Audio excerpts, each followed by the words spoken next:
Ihahabla na asawa ni Vice President Sara Duterte na si Attorney Manasseh Carpio ang ilang opisyal dahil sa pagsisiwalat ng bank records nilang mag-asawa sa hearing ng impeachment case laban sa Vice Presidente. Nakatutok si Jonathan Andal.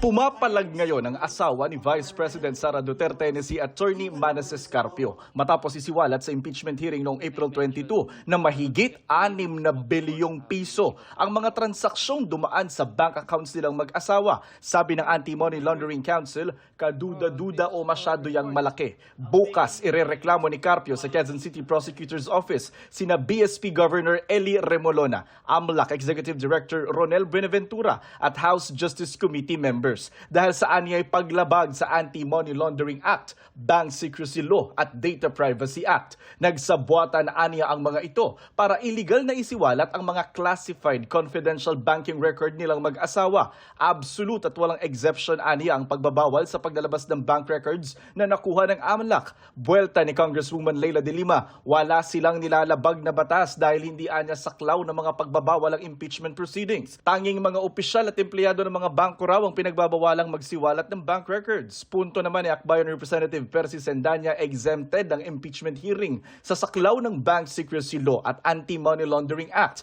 Imbes na mag-aksayaan niya ng papel at oras sa pagsasampa ng reklamo, paharapin na lang daw ang bise sa April 29 hearing at doon magpaliwanag. Sinusubukan pa namin kunin ang panig ng ibang irereklamo ni Carpio. Jonathan Andal, Nakatutok, 24 Oras.